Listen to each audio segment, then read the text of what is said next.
And we're going to begin. So just want to acknowledge that I'm on Larrakia land today. It says that I'm on Wadawali in Ghana in South Australia, but that's not telling the truth. And I'm here on behalf of Collaboration for Impact, facilitating today. I've got a team of helpers around me.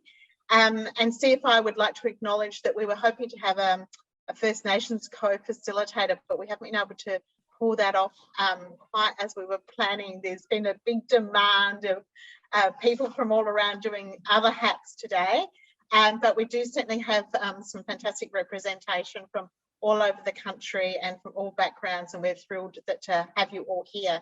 And I'd just like to acknowledge too that the land that we're all a part of here, wherever we are from around the country, is land that's never been ceded, and acknowledge elders past, present and emerging in the work that we all do together across this big brown land.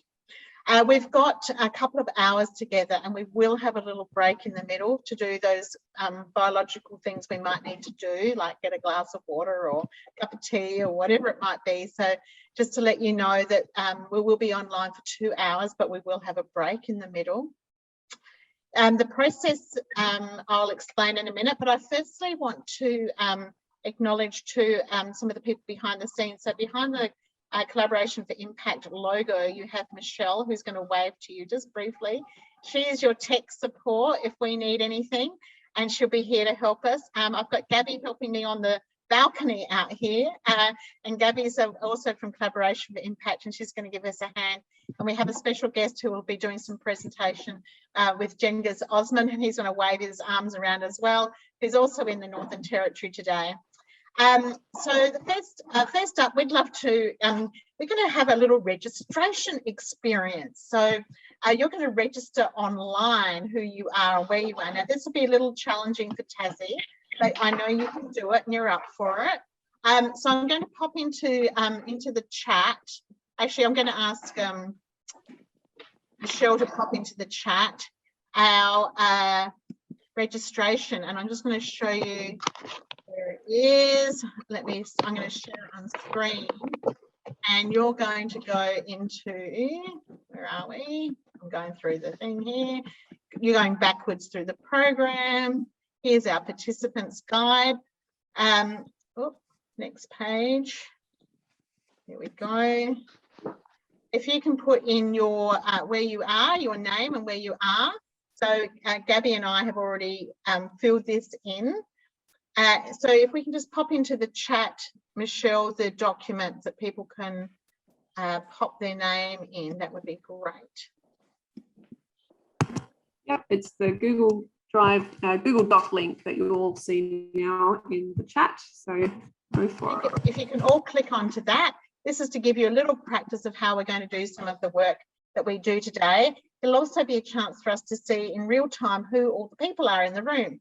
So what I'm asking you to do is write your name, like Moira, where you are today, and then also perhaps where you might normally be, because we're not necessarily all in our usual location. So I'm on Larrakia country today, and I'm normally on Ghana country.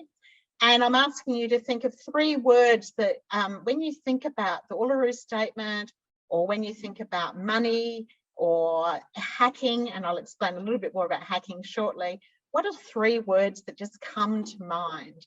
And so I've popped in my 3 words. And so if you don't mind hitting that doc, Google Doc, and popping your, populating with your name and that, and we'll just let you do that for a moment. I can see that you're all in there, which is fantastic. We're getting to see all the different people and where you're all from. Fabulous. Very good.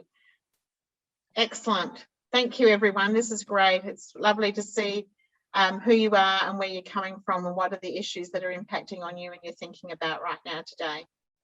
That's wonderful. So that was also to give you a little bit of a practice about how we are doing this work today together. So I'll explain a few things. I'm not sure if any of you have been able to be online today. Can I just have a show of hands if people have been able to join in on any of the sessions or watch the plenary earlier today? Has anyone been able to do that? Gabby, Tabitha, Kalgoorlie, Colin. I know Colin's been on. Cheryl, great. So what we've been doing this morning is we actually had an opportunity for people to start thinking about some of the challenges that we are facing and how the Uluru Statement from the Heart, if you like, could be at the centre of our thinking and what a hack is. So I'm just going to go through each of those really quickly so everyone can kind of catch up and explain the process. So this morning we had a chance to hear from Thomas Mayer, who some of you might know, who has done some work with the Uluru Statement from the Heart. He's been wandering around the country listening to stories about Uluru and how people have been responding to their experience of either as writers and co-contributors. It's probably been one of the biggest collaborative pieces of work that's been done in Australia with the Uluru Statement, and then shortly we'll get to hear it together. And in doing that, we also have been wondering about if we had that statement at the heart of our decision making, what would change? What would be disrupted? And so we're using the word hack as a shorthand way to get us into using the Uluru Statement as a mechanism to what we can imagine for the future about what might be possible. And then at this same time, there are hacks going on about sustainability, about collective impact, about juvenile justice system, and we're doing the one on money. And so we have our input with a special guest online with Yengiz Osman, who's going to share a little bit about what money is about and where does this kind of macroeconomics, if you like, is all about. And how does that fit in? So we're going to have two inputs. We're going to have the Uluru Statement and we're going to have some material from Yengiz.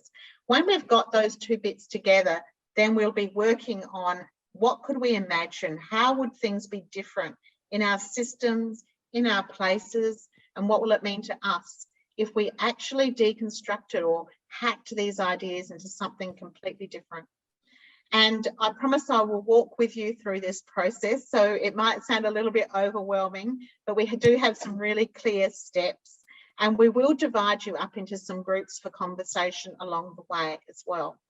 The people in Tassie, we're going to treat you as one group, and I will be with you, so you'll be able to work with me. Gabby will be with the, we might float around a little bit. It might be that we'll be with two groups, I'm thinking, Michelle. We've got, because the Kalgoorlie people are two people, and if two more join, then the other group will be the other group. I'm just giving Michelle some instruction, if that makes sense. Hope that makes sense. I might flag already. I'll put perhaps Susan in the last group, so be prepared for that, Susan and Cheryl as well, with your CFI hats on. So thank you very much, and I'll be ready for those three groups. Thank you very much. That's great.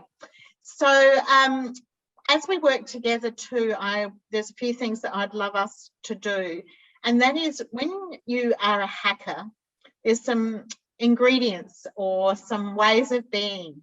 And that usually means there's some urgency. You want to make things different quickly. It also often means you want to disrupt. You're not happy with the way things are. And so the system is what you want to change.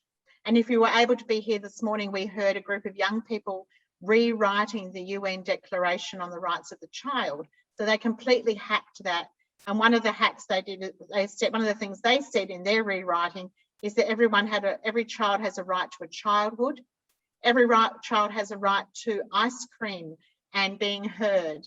So all sorts of ways of things that don't currently exist in the UN Declaration of Rights for the Child.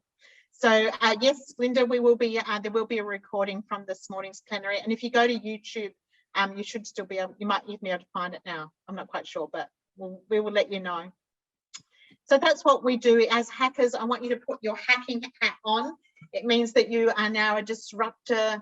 You're someone who's not comfortable with the way things are. You'd really like to, really shake things up a bit, being more of a revolutionary than a reformer. So you want to change the world. And that's what we're all here about in ChangeFest, doing that change.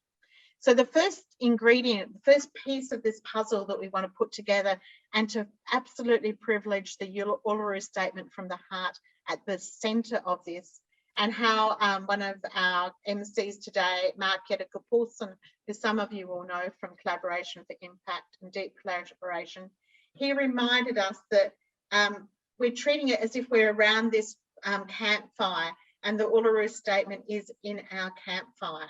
So what I'm going to ask you to do is turn off your screens, and we're going to just listen. And after we've listened to Megan Davis, who is one of the co-writers of the Uluru Statement, I'm going to ask you to 3 questions, and we're going to move them through quite quickly. And we'll be able to write those on that Google Doc that we did, so we're capturing it. So if we can put ourselves on mute and a video, and then Michelle, you can play Megan's statement to us. Thanks, Moira. Playing that statement now. The Uluru Statement from the Heart. We gathered here at the 2017 National Constitutional Convention, coming from all points of the southern sky, make this statement from the heart. Our Aboriginal and Torres Strait Islander tribes were the first sovereign nations of the Australian continent and its adjacent islands, and possessed it under our own laws and customs. This our ancestors did, according to the reckoning of our culture from the creation, according to the common law from time immemorial, and according to science more than 60,000 years ago. This sovereignty is a spiritual notion. The ancestral tie between the land, or Mother Nature, and the Aboriginal and Torres Strait Islander peoples who were born therefrom remain attached thereto, and must one day return thither to be united with our ancestors. This link is the basis of the ownership of the soil, or better, of sovereignty. It has never been ceded or extinguished, and coexists with the sovereignty of the Crown. How could it be otherwise? That peoples possessed a land for 60 millennia and this sacred link disappears from world history in merely the last 200 years? With substantive constitutional change and structural reform, we believe this ancient sovereignty can shine through as a fuller expression of Australia's nationhood. Proportionally, we are the most incarcerated people on the planet. We are not an innately criminal people. Our children are aliened from their families at unprecedented rates. This cannot be because we have no love for them. And our youth languish in detention in obscene numbers. They should be our hope for the future. These dimensions of our crisis tell plainly the structural nature of our problem. This is the torment of our powerlessness.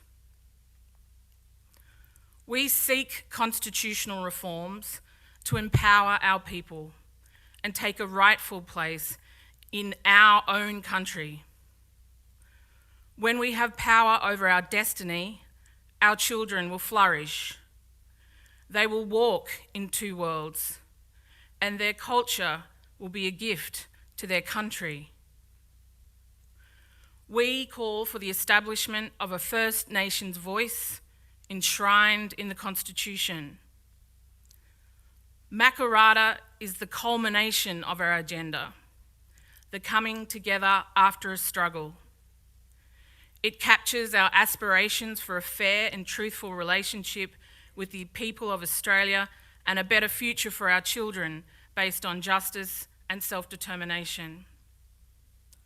We seek a Makarrata Commission to supervise a process of agreement making between governments and First Nations and truth-telling about our history. In 1967, we were counted. In 2017, we seek to be heard. We leave base camp and start our trek across this vast country, and we invite you to walk with us in a movement of the Australian people for a better future.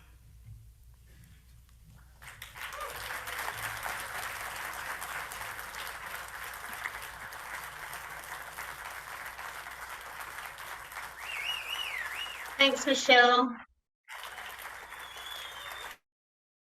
Thank you. And if you could all come back onto screen, thank you. I'm sure some of you have heard that before. So that was Megan Davis's voice that you heard. There are a number of versions of the Uluru Statements public in production, but the words are always the same. So I'm going to invite you to ask three really quick questions of yourselves. And the questions are, what did you notice? And this is the facts, only the facts. What did it remind you of? So there might be something in your story. And how did you feel, in just one or two words? And this particular method is called critical response method. And we're not going to stay on it for long, and we're going to use this as a bit of a practice. And in the slide deck, there are some, I'll go through that in just a moment, but I'll just model what this looks like. So what did you notice? So the facts that I noticed was it was a woman's voice. It was measured and considered. So real factual things. And what did it remind me of? It reminded me of this kind of speeches that I've heard from leaders like Martin Luther King. And how did it make me feel? It made me feel uncomfortable, and it also made me feel inspired. So I'm going to ask Michelle if you can just pop us into those groups, just so people can fill in whoever you are, fill in the slide. So we'll need to give you a number of what group you're in. It's not a discussion. It's really just to make sure you document those three questions. So if you're in group 1 or group 2 or group 3, is that right, Michelle? We've got 3 groups?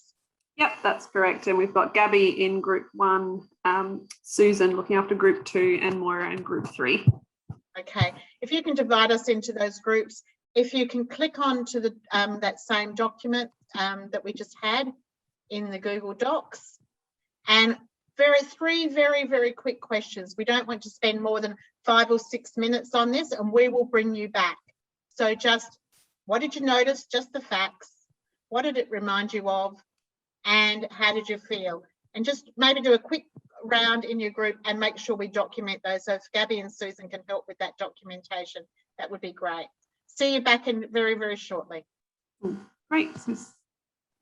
I have a question quickly from Gabby. I see. There was a question Susan put in the chat. Are we responding individually or as a group? Individually. We're recording it as a group, but we're responding individually. Got it. Thanks. Great. Thanks, everyone. So see you in 6 minutes.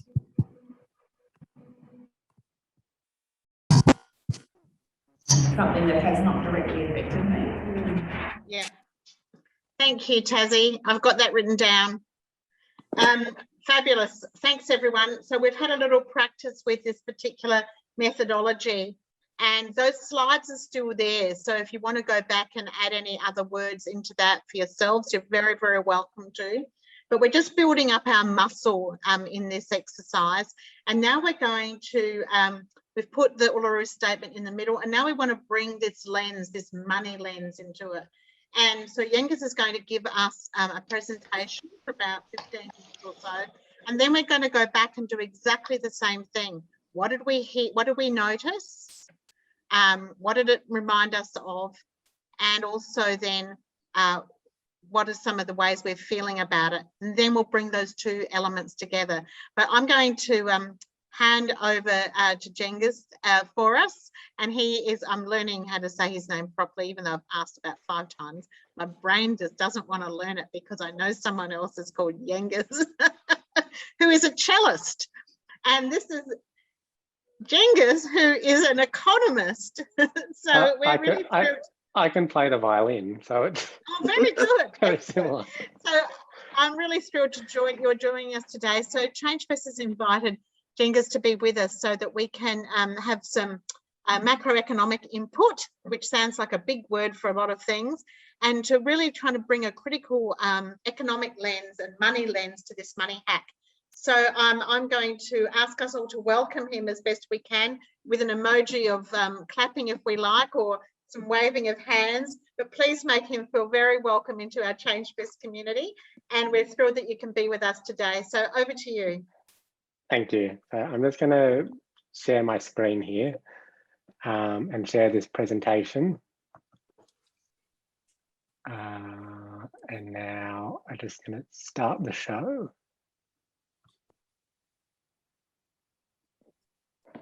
So we can all see the screen. Yes. Yep, that's Okay, perfect. that's good. So I've called the presentation. So first of all, I'm Genghis, and I'm a research associate at the Centre of Full Employment and Equity at the University of Newcastle. I don't work as an economist. I do research in my spare time for the excitement of it. But what I wanted to present here today in relation to the Uluru Statement is a bit of an understanding about what economics is and what money is. And so I've just got a little bit of an overview of what I wanted to discuss over the next 15 or so minutes. So the first one will be sort of this vision for what the economy is, what gives rise to unemployment and underemployment, how can we think about taxes and government spending, and how can we then use all that information to reimagine what is productive work.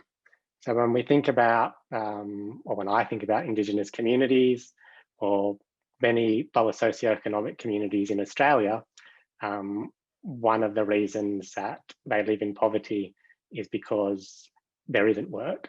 And when there is work, it's often precarious. So how can we eliminate that sort of environment?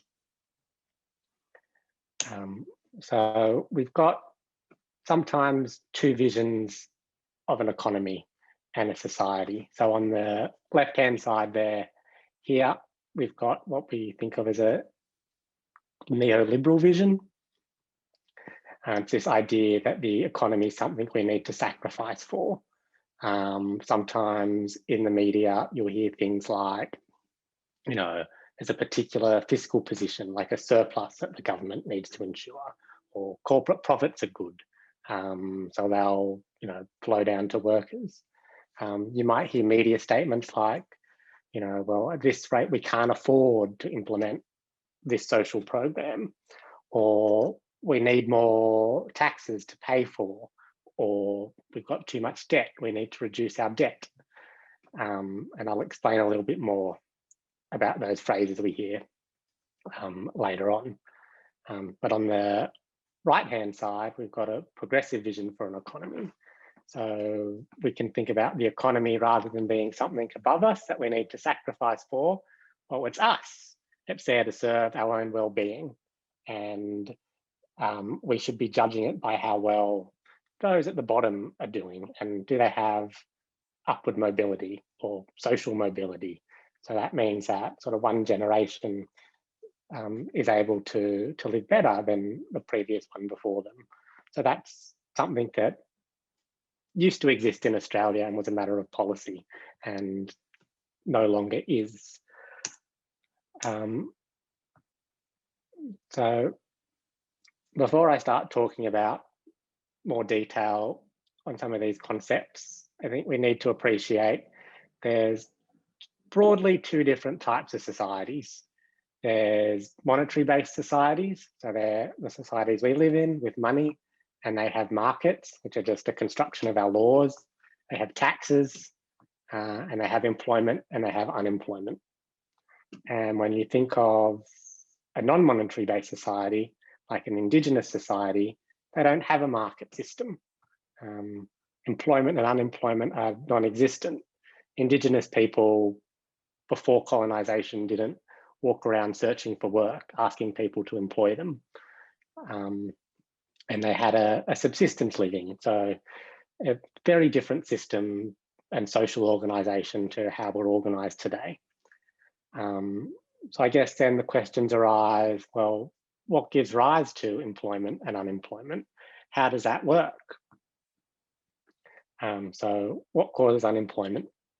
And first we need to think about a currency and where that comes from. So in our case, it's the Australian dollar. So anyone can create a currency. The issue is getting it accepted. So often that's not what you hear in the media. You hear that we need to raise taxes from the population in order to pay for certain social programs. But the question is, well, then how does the population obtain the currency in order to pay the tax? So I just want to recite this little story of when the British colonised Malawi. So it was an Indigenous population and they had a different social system of organisation, but the British wanted the Indigenous people to work, to produce stuff. So what they did was they imposed a hut tax because the natives, the local population, didn't want to work for British currency because they didn't have a need for it. So the British imposed a hut tax in Malawi over the colony in 1896. And suddenly, if you weren't able to sell your produce or agriculture to the colonisers, well, then you had to find work. And then it was on the British colonisers to ensure that they created work so that population could earn the currency to pay the tax. So taxes, or one of the purposes of taxes, is to create a demand to sell or produce labour. One way that I always try to remember that, because it's a very different idea to how we think about taxes today, is revenue. So the etymology of the word revenue is from the Latin back and venire come, so come back. So the entity that issues a currency needs to spend it first into existence before it's able to tax it back. That doesn't mean that we shouldn't tax, because there are equity purposes and other reasons to tax, but one of the mistakes that you hear repeated is this idea that we need to, or the government needs to find its own currency in order to spend. And we'll explore that a little bit more. So the idea is to not think of the Australian government like a household. It issues the currency, so it spends via an appropriation bill, and the bank in Australia, it's the Reserve Bank, that marks up some numbers on a screen, and we need to put those numbers into a context and some meaning.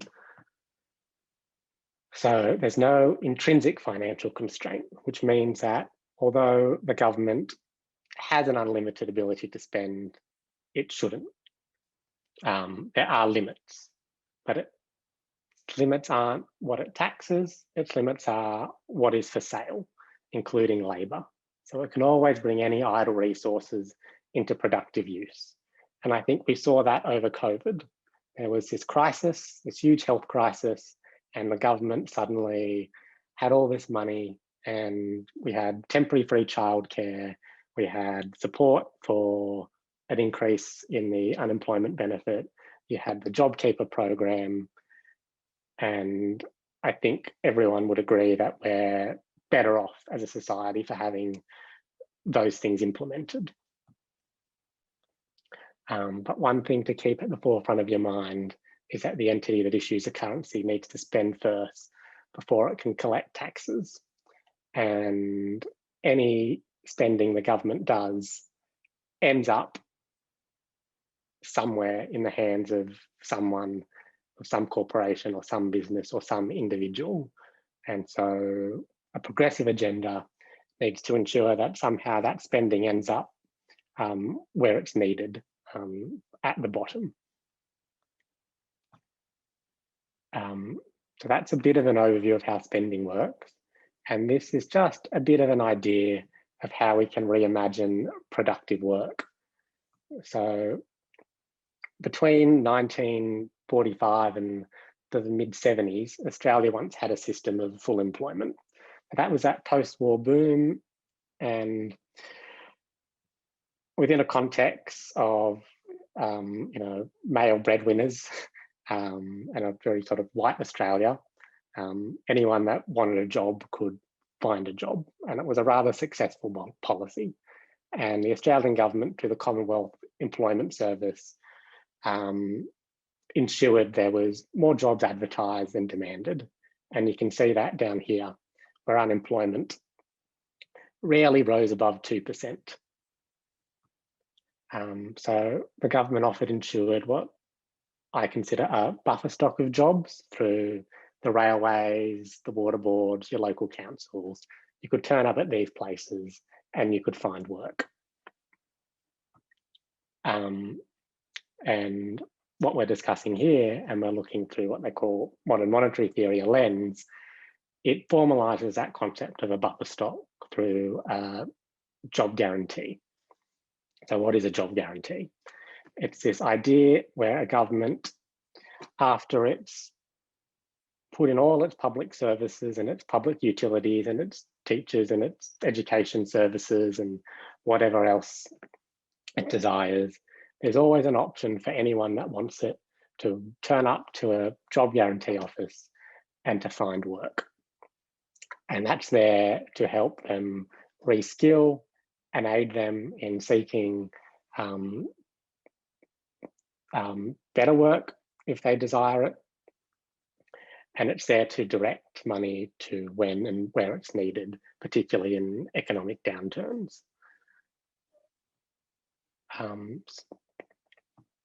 So it's there to pay a living wage, and it redefines productive work. So this idea of needing to work for an entity with a profit doesn't necessarily have to be so. I think we can begin to look at different forms of cultural knowledge and Indigenous knowledge and begin to value that. So they would have cultural customs and practices that they use in communities where we could acknowledge and you could pay Indigenous peoples to do that sort of work.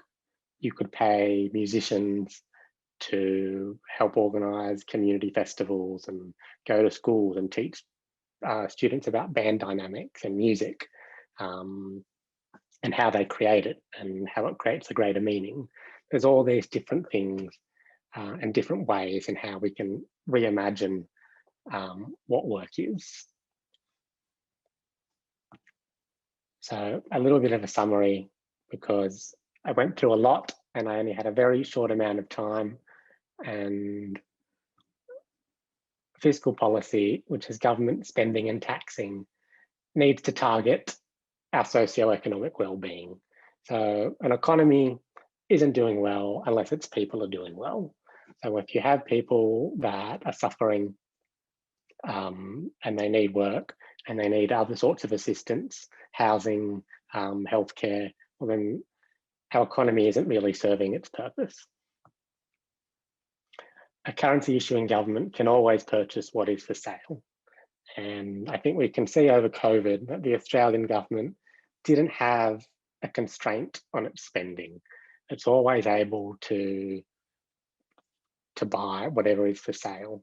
And we can see that it made childcare free and temporarily free. And so that, when we hear in the media that the government's running out of money or it's racking up this big debt that future generations need to pay off, that's simply not true.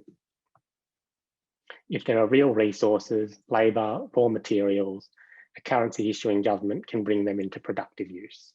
So if we have unemployed people, if we have healthcare workers, if we have these materials to build buildings, there isn't any reason why we shouldn't be able to deploy those for a public purpose. So I think what we should be targeting in respect to employment, in respect to government spending, is ensuring that we create enough jobs and we ensure that that work is meaningful. Because work is incredibly important, not only for an income, but also for our own well-being, a sense of self-identity, a standing in a community, and it brings us together. It helps create a community. So we need to ensure that there's always a job available for those who want it. And I suggest something like a job guarantee scheme, which has the government acting as an employer of last resort. So I think that's just about 15 minutes. I fit it in there. So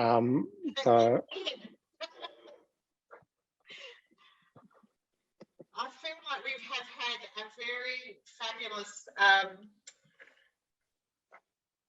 it's like a one-on-one lesson with you. So thank you so much and giving us some of that economic literacy that we don't always have to help us with this process and with this money hack that we're in at the moment.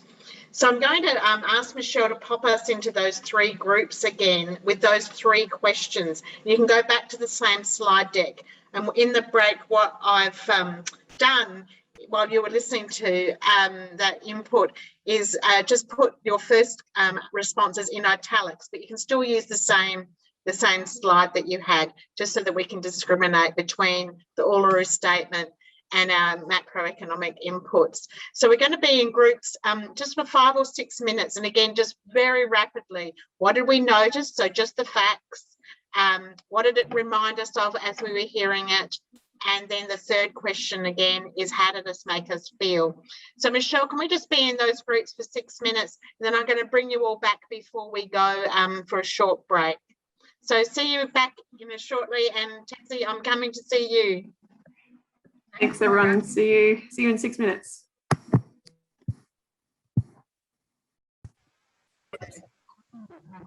Yeah, I know we're all back. Oh, that's, yeah.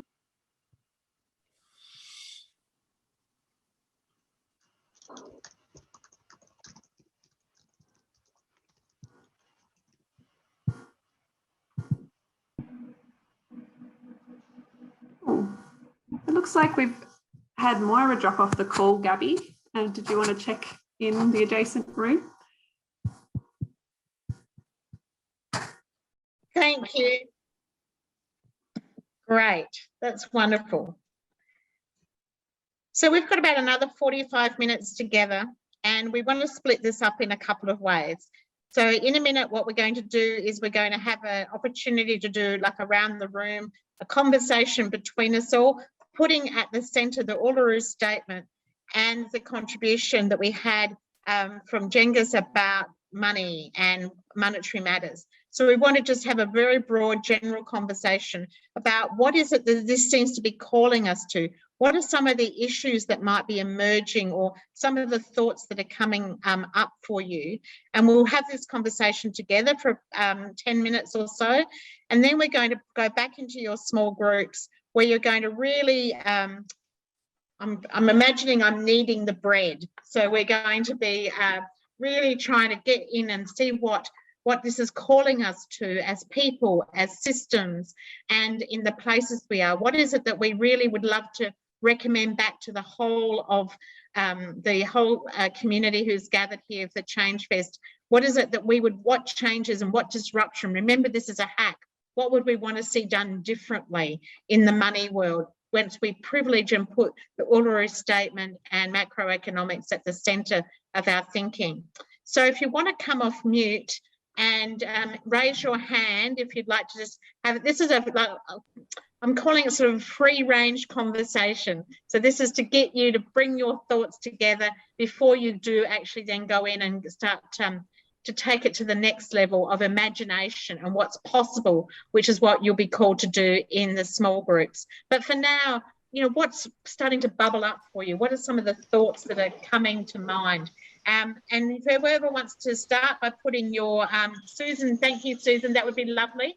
And there are some slides in the slide deck which just says notes and things. So if you want to use that as well, then we've got it all for all of us to look at. So thank you, Susan. Lovely, generous offer. This is how we roll. Everyone's got each other's back here today. So that's wonderful. So let's start. Who's got something that's bubbling up for them right now as an idea or a thought or something that's starting to emerge for them? Perhaps isn't fully formed yet, but they want to talk about it. Who's got your hand up? Tassie, come on, tell us tell us about that. Where you're thinking. We need to talk more with our politicians and about, you know, what we really think. And what would you say to them? I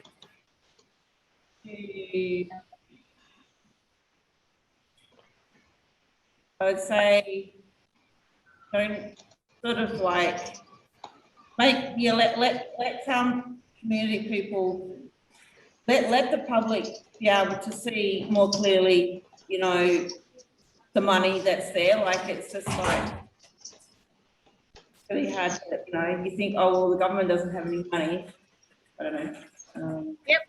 So just really kind of to tease out what's really there and talk to our politicians more. Yep. Julie, what would you like to say? What's bubbling up for you right now?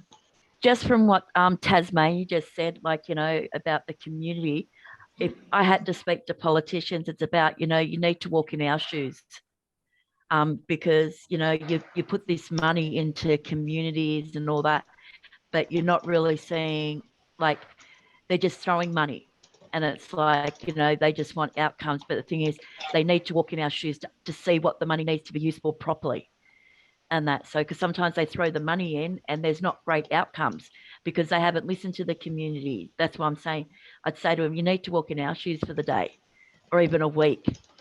I don't think they'd last a week, but, you know, even a day, probably half a day and that. So, but they need to sort of listen to the communities and that. So when it comes to putting money into stuff within communities.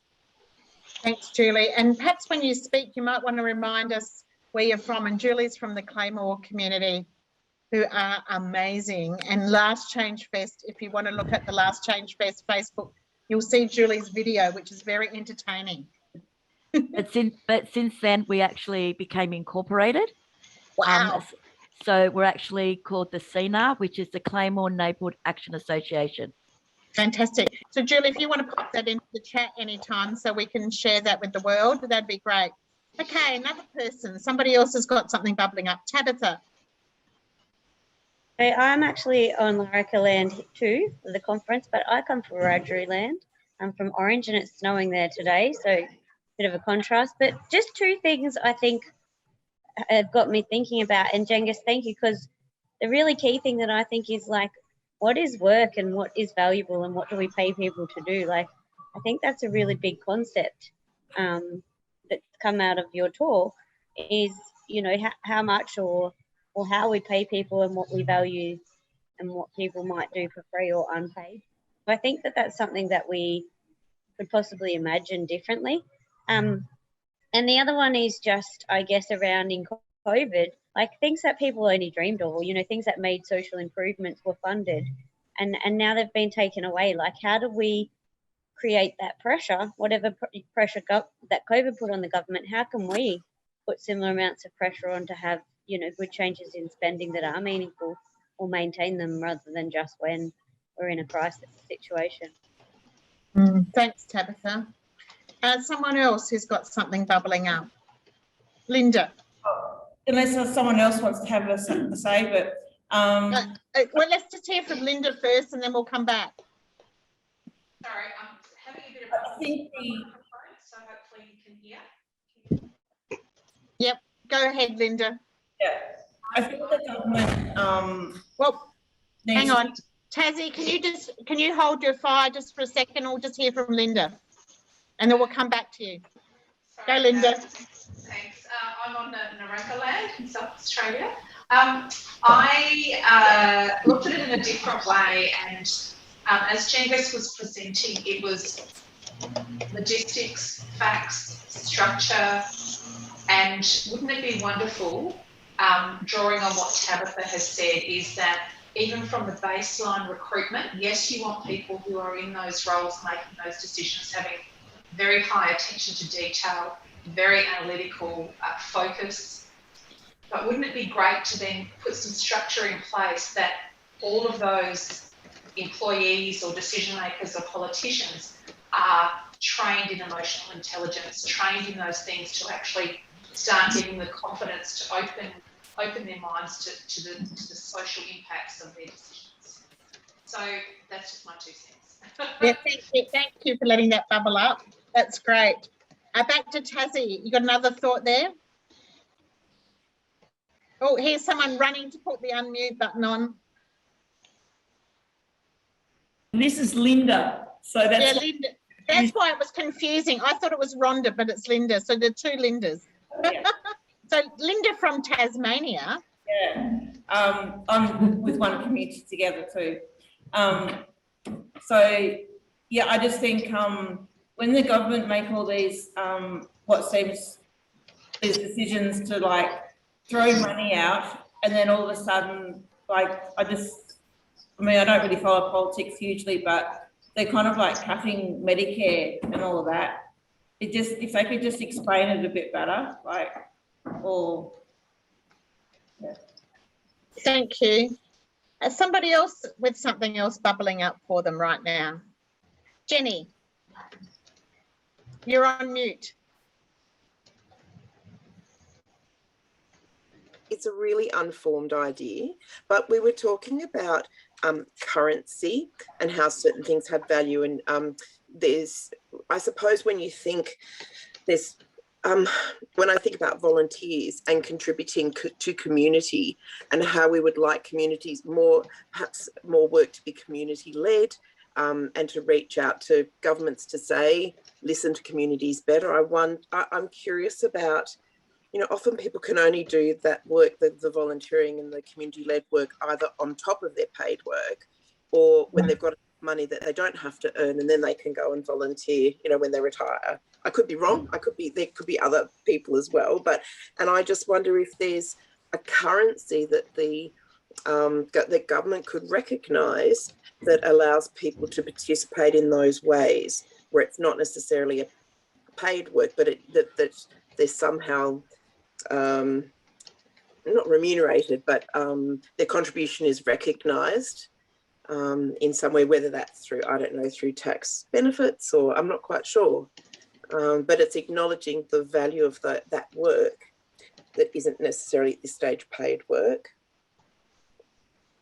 Thanks, Jenny. And those ideas have bubbled up around time. In South Australia, some of you who are South Aussies on the call will know that we had an emergency services levy, and there was a pushback by all the volunteers in the Country Fire Service and the State Emergency Service to be exempt from that. So that was an example of and also the volunteers being rewarded and recognised in other ways. So it's interesting to see how these ideas start to take shape, even though they may not come to fruition.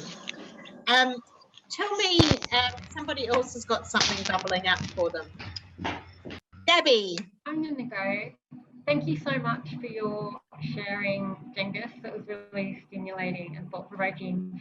The thing that most came up for me was what we take as givens and things that can't be changed are actually just constructs, and we should just be able to imagine different structures and contexts because they're just made at a point in time and they can be unmade and reimagined. Yeah, beautiful. Thanks, Gabby. Kalgoorlie, have you got anything you'd like to share with us? Something bubbling up for you there? A lot of good input has been already said, but and a few things was having a little bit more transparency with the community, especially with the government and who's coming into the communities, and what their agendas are, and being very transparent about what they're doing, as well as doing bottom-up approaches. So working with the community, not coming in with or an already set agenda and pushing it to the community. It's never effective. Yeah. yeah, it's the people who have the most important ideas and ways of working. And I think, I can't remember who it said, but someone did mention about walking in their in the community shoes, just having an understanding of where we are at and where the community members are at and what they actually do need, and having that money to spend it wisely, instead of coming in and duplicating services or stuff like that, but just being a little bit more wiser and more thoughtful about what the community actually does need. Thank you. Anybody else? Colin or David, Sherelle, Susan? Yeah. Colin and then Susan, okay. Yeah, I was just looking at the things that Jenga said, how really basically there is no shortage of money out there if the government has the willingness to do things, and how we get that directed in the right places so that it can actually help those down the chain. And particularly when we're looking at some of these things for Aboriginal people in particular, governments run on a 3-year cycle if they go full term, so it may be 2.5 years. So they're really out of election mode, so they only ever want a quick fix. And something that takes a lot of time to develop, you don't want a lot of money thrown at it for a quick fix. You want them to actually work on getting in contact with those community people to actually make real change, which takes time, not just one election cycle. Yeah, so the timeliness of that. And Colin, just for other people, do you want to just tell everyone where you are? And I'm in Mannum, South Australia, on Nangaraku land. It's about 85 kilometres east of Adelaide on the Murray River. Yeah, and I was thinking, Colin, your background in the church world, where there is the idea of Jubilee, and so when debts all get forgiven at a certain time. So we do have some history of different models, even in our own colonized story. Yeah, certainly in biblical world they had their Jubilee, and any outstanding debts were forgiven. I'm not sure we're going to get that into our culture very well. But yes, in Mannum, I'm pastor of the community church, and we're working with the group Mid-Murray Family Connections, which was set up to address the problems identified by the Australian Early Development Census, that kids in this area really struggle. And we're working together to try and develop a children's wellbeing centre in Mannum, or children's wellbeing centre that became children and families wellbeing centre, because you can't have one without the other. And our feasibility study identified the local Aboriginal people have no place to gather. So we're looking at a children and families and Aboriginal gathering space wellbeing centre type of thing. And the idea is still developing a bit. We've had some hold up, but we're looking at pushing that along now. Thanks, Colin. Thanks for that update too. Susan, what's bubbling up for you? And where are you, just so everyone knows? Yes, I'm on Gadigal land. And one of the things that I'm thinking about as I think about what Jenga said, and I listened to the Uluru statement, and think about disruption, is a lot of our economic wealth in Australia comes from the fact that we have decolonised our original Australians. And we continue to keep digging things up and exporting them, often without agreement, and often without care, and often without investment in regeneration. And that's something that I think needs to be seriously disrupted. Thank you. Thanks for bringing all of that in. Sherelle or David or anyone else in Tassie other than Linda who wants to say something. Sherelle, you've just come off mute. Did you want to add anything? Yeah, something that I've been thinking about since what Jenga spoke about is the sustainability. How can these two types of monetary communities coexist? Because I think that you can't really tell people you have to choose one or the other. there can't be a society that's strictly non-monetary and strictly monetary. So, yep, I guess my question is around how do you increase awareness for both, but you don't undermine either of them? It's a good question to hang on to. Thank you. Anybody in the Tassie group that hasn't spoken that wanted to add, or David, if you want to add something? Yeah, I think, sorry, my internet's a bit dodgy, so the video is not working. That's all right. You're not dodgy, so we'll be happy to hear from you. Yeah, I think what was really interesting for me is how, you know, this new system asks you to really reimagine what value is. And so it really gets you to sort of rethink the value of different cultures, you know, things like food or input or knowledge systems as well. I think like that conversation and that reimagining value is a really exciting sort of proposition that hasn't really happened, you know, in the current paradigm. Yeah, that was really cool. Thanks, David. Appreciate that. Anyone, Linda, with you in Tassie who wants to add something?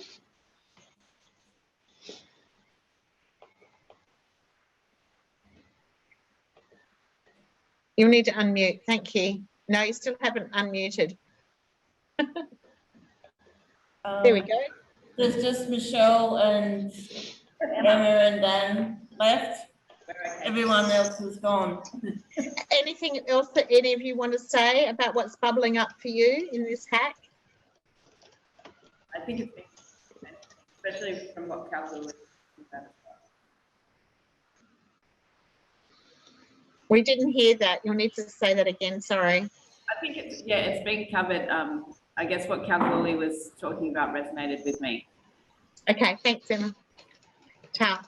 I'm going to hand back to Genghis to give us a bit of a review, like what has he heard as a result of what's bubbling up.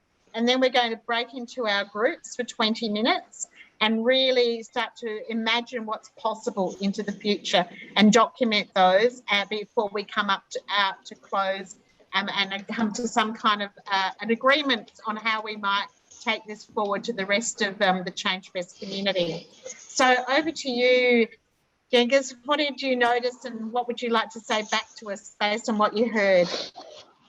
I heard a lot of insightful comments and great comments, particularly around questioning, you know, what is value? And someone spoke about, you know, needing to acknowledge people that do all this volunteer work. And I think as a society, we're capable of doing that. And I briefly touched on a job guarantee concept. And so in the literature, the way that is envisioned is that if you need work and can't find it, you would turn up to this office and it's work set, designed at a local level to serve community need, to pay a living wage. And so you would walk into that office, and if it's an Indigenous community, they would determine, you know, what the work is that needs doing. Other communities might choose different sorts of work, and it's about changing that understanding of, you know, what work is. It doesn't have to be there to serve a profit. And for me, that's changing our ideas of how government funding works and how financing works, and this idea that the currency isn't scarce. It's always there. What matters is whether, you know, we're employing everyone to their ability, and you're helping them grow and learn new skills and serve their community and feel part of their community.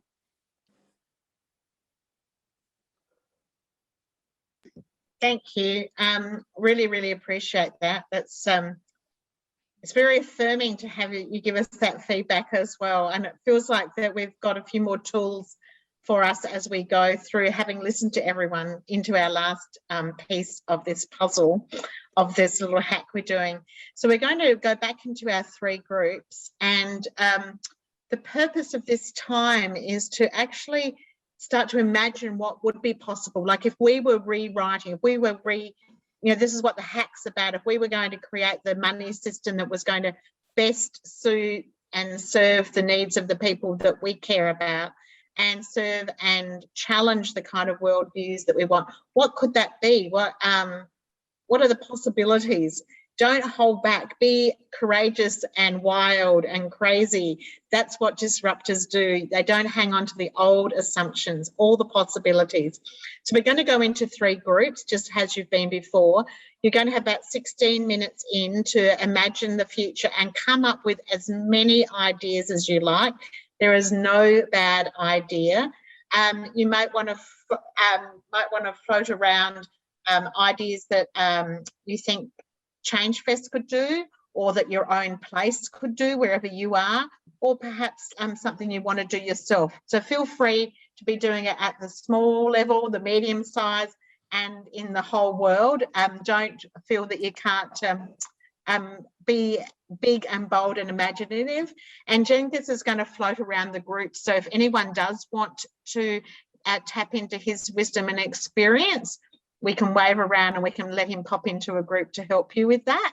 And so 16 minutes, then we'll come back and share what we've created and come up with a final kind of way of putting a little bow on it before we send it off to the Change Fest wider community. So Michelle, can you do your magic and turn us into those 3 groups again? That would be great. I can indeed, and I've just reposted the Google Slides if anyone needs in the chat. Moira, just a quick question. Was it slide 19 onwards that people would be reporting to? So there's what is this calling us to do? What can you imagine? And everyone reporting on the same slide Yeah, deck, that's is that right. right? Yes, it is. Thank you. Wonderful. So look for slide 19 onwards, everyone. So we'll see you in about 16 minutes time from now. Enjoy. Thanks. See you on the other side.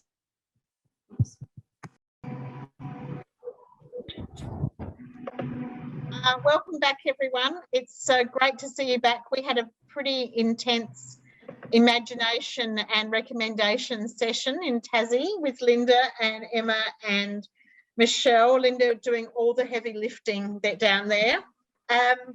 So just as a quick check-in, as a check-out, just a little summary from each of your sessions would be great. We have got, thank you so much for recording it on all of those slides so that we've got a formal record and we can share that with all of you afterwards. You can also download the chat directly if you need to do that. Susan put some notes in our general discussion in there, and I'm going to leave that to Michelle to make sure that we do all of that. Gabby, would you like to, or invite someone from your group to share us something, maybe a highlight or a comment or a reflection on your shared conversation? Okay, so I might leave that open to see if Julie, Colin, Jenny, or Tabitha or Linda want to jump in. Jenny, want to have a go? I don't crystallise our conversation in a particular thing. I think some of the key, I didn't take notes, some of the key things were questioned around what is the end game? Is it about greater equity? So understanding what it is you want to achieve. We talked about, someone spoke about where you might bring in particular, I think like an advocacy group or an ARI, the Australian Human Resources Group, that that help them to become invested in what Change Fest is doing. So I don't know, some other ideas? That's okay, Jenny, no pressure. We've got all those lovely notes, so thank you for taking on that responsibility. Susan, anyone in your group want to speak up and just say a little tiny reflection? Similarly, I'd like to open it to the members of the group. So we had Cheryl and David and our friends from Good Beginnings. Yep, Connected Beginnings. Do you want to share something? Connected Beginnings. Thank you. Yeah. They're off mute, so I'm going to dob them in. Take it away. Good headache. So from the recommendations, is that correct? Yeah, just a little feeling for how that was, that last little conversation. Yeah, we definitely kind of highlighted the fact that we recommend the focus on equity over equality when it comes to community input, and that, as said before, like one size does not fit for all. So you said something on top of it. You finished my sentence.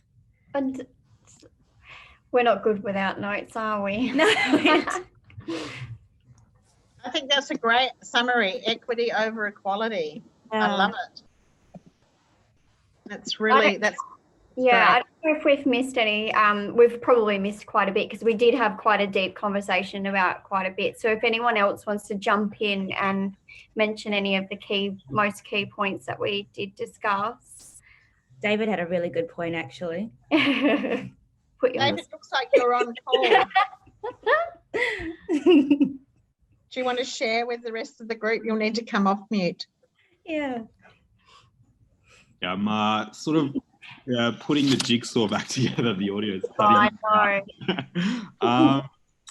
Yeah, so I think in terms of things we imagined, and a lot of the discussion was around needing to accept the Uluru Statement from the heart and understanding what we can do locally to support that, because that really, you know, the whole conversation about finding value in communities that haven't been valued, like that, you know, it's critical that we acknowledge and understand and elevate the value of Indigenous knowledge systems and culture. And I think it starts with there before we can think about how to, you know, introduce or you know, pay money to things that we haven't valued before. So I think that was an interesting takeaway for me. Yeah, good point. Thank you. And Linda, do you want to say something about our conversation in Tassie? Yes, I think to sum it up, to put money where it's actually needed. I think that sums it up. Good-o, thank you. Well, we've come to the end of our time together.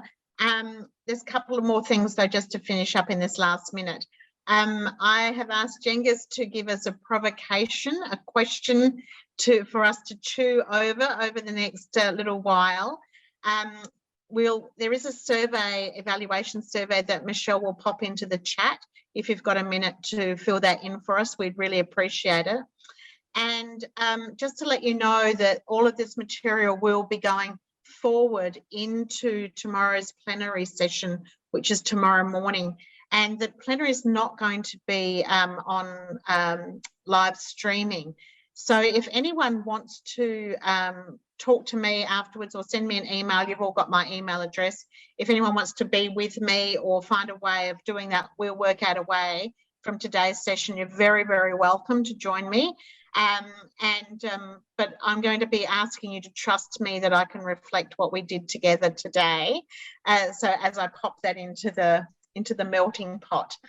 I just want to really thank you all for, this is a really challenging way of working in Zoom, and everyone's been amazing. We've got a huge amount of content. We've got a great resource and materials. So just want to give you all a pat on the back, give yourselves a pat on the back to congratulate yourselves for the work that you've been doing.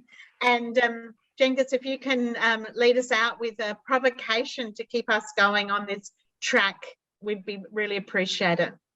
Yeah, I was just thinking in respect to the Uluru Statement and this different understanding of economics and that progressive vision that I spoke about at the beginning, and an understanding that money isn't this scarce resource.